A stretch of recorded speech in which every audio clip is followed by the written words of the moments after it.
എറണാകുളം കലൂരിലെ വിവാദ നൃത്ത പരിപാടിക്കിടെ VIP ഗാലറിയിൽ നിന്ന് വീണു പരുക്കേറ്റ ഉമാ തോമസ് MLA നാളെ ആശുപത്രി വിടും. 44 ദിവസങ്ങളായി ചികിത്സയിലായിരുന്നു ഉമാ തോമസ്. ശ്രീകാന്താണ് വിവരങ്ങളുമായി കൊച്ചിയിൽ നിന്ന് ചേരുന്നത്. ശ്രീകാന്ത്, നട്ടലിനും ഒപ്പം തന്നെ ശ്വാസകോശത്തിനും പരുക്കേറ്റാണ് ഉമാ തോമസ് ആശുപത്രിയിൽ കഴിഞ്ഞിരുന്നത്. ആശ്വാസകരം, ആശുപത്രി വിടുന്നു. എത്ര ദിവസത്തെ വിശ്രമം വേണ്ടിവരും ഇനി ഉമാ തോമസിന്? നിലവിൽ നമുക്ക് കിട്ടുന്ന വിവരമനുസരിച്ച് നാളെ വൈകിട്ട് 5 മണിയോടെ ഉമാ തോമസ് MLA ആശുപത്രി വിടും എന്നുള്ളതാണ് മനസ്സിലാക്കുന്നത്.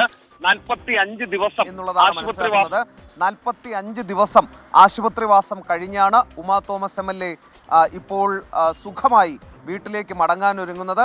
ആരോഗ്യസ്ഥിതി മെച്ചപ്പെട്ടതിനെ തുടർന്നാണ് ഉമാ തോമസ് MLA ഇപ്പോൾ മടങ്ങുന്നതും. കഴിഞ്ഞ ഡിസംബർ 29-നാണ് ഉമാ തോമസ് MLA ജവഹർലാൽ നെഹ്റു സ്റ്റേഡിയത്തിൽ നടന്ന ഒരു പരിപാടിക്കിടെ കാൽ വഴുതി വീണ് പരിക്കേറ്റ്, അതും ഗുരുതരമായി പരിക്കേറ്റ് ആശുപത്രിയിലായത്. കൊച്ചിയിലെ റിനൈ മെഡിസിറ്റിയിലാണ് ചികിത്സയിലുണ്ടായിരുന്നത്. പ്രാർത്ഥനകൾ ധാരാളം ഉണ്ടായിരുന്നു ഉമാ തോമസ് MLAയുടെ ആരോഗ്യത്തോടെയുള്ള തിരിച്ചുവരവിന്. അതെന്തായാലും ഫലം കണ്ടിരിക്കുന്നു. വളരെ വേഗം ഏവരെയും അത്ഭുതപ്പെടുത്തിക്കൊണ്ട് ഉമാ തോമസ് MLA അതിൽ നിന്നൊക്കെ തന്നെ, ആരോഗ്യ പ്രശ്നങ്ങളിൽ നിന്നും ഒക്കെ തന്നെ മോചിതയായിരിക്കുന്നു. വീട്ടിലേക്ക് മടങ്ങാൻ തയ്യാറായിരിക്കുന്നു. സുഖമായിരിക്കുന്നു MLA എന്നുള്ളതാണ് കിട്ടുന്ന വിവരം.